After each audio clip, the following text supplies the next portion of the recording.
खुंजानाय बिसिडिसि सेक्रेटारिनि जे आनजादनि फिथाइ बेखौ दिनै फोसावबाय। दा बेनि गेजेराव नोंथाङाबो उथ्रिसार जानो हाबाय होननानै जों खोनानो मोनदों। नोंथाङा बेनि गेजेराव मा फोरमायगोन? खुलुमबाय, आंनि मुङा तुफान बर'। आङो सनितपुर जिल्ला ढेकियाजुलि बाटासपुर हालामनि दा जि बिटिआर सरकारनि जि दिनै भिसिडिसि सेक्रेटारिनि रिजाल्ट फोसावबाय, बे रिजाल्टआव आंनि मुङाबो बा आंनि रल नङाबो ओंखारदों। दा बेवहाय आङो जोबोद गोजोननाय दङ। दा मानोना बे रिजाल्टआव ओरैबायदि जादों जे जेबो बेले बेजे गैयाजासे मोननांगौ बिजाथिफोरा जोबोद मोजाङै मोननो हादों। दा बेनि थाखायनो आं जोबोद गोजोननाय मोनदों।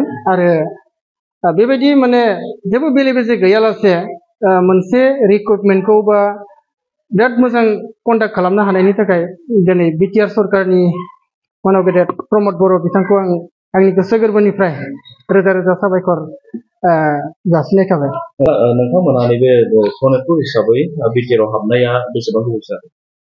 बेथ' बिटिआर हाबनाया देग्लायसो जोंना हाबदों। दा बे बिटिआर हाबजेननाय लोगो लोगो जोंबो सनितपुर जिल्ला हिसाबै बिटिआरनि जि रिक्रुटमेन्टफोर जादों, बे रिक्रुटमेन्टफोराव एप्लाइ खालामनो सुबिदा मोनदों। दा बेबायदिनो जोंबो भिसिडिसि सेक्रेटारि पस्टआव एप्लाइ खालामदोंमोन। आरो बेबायदिनो दिनै रिटेन एग्जाम लिरनानै बेयाव पास जानानै आरो भाइभा टेस्ट होनानै दिनै माने खोब मोजाङै मोजां बेले बेजे गैयाजासे रिजाल्टफोरखौ रोखायै दिहुनना होनायखौ जोङो नुनो मोनदों। जों खोनानो मोनदों गोबांथार बिजाथिफोरा बुंदों जे बे आनजादाव जायफोरा उथ्रिसारदों बिथांमोना गोबांथार थाखा फैसा होनानै रांफोर होनानै बेबायदि पास खालामना लादों होननानै जों खोनानो मोनदों। दायो बेनि गेजेराव नोंथाङा मा मोनगोन? नोंथाङाबो बे बायदि रांफोर होनांगौ नामा? गैया। दा बेथ' जोंनि नोजोराव नंखाया। मानोना जों गावनो फोरमान, जेरै जों दा गावनो एग्जाम लिरनानै गावनो भाइभासिम जोङो माने मेरिट लिस्टआव गाखोनानै जोङो थाइसेबो रां होनाङालासिनो जोङो दिनै रिजाल्टखौ मोननो हादों।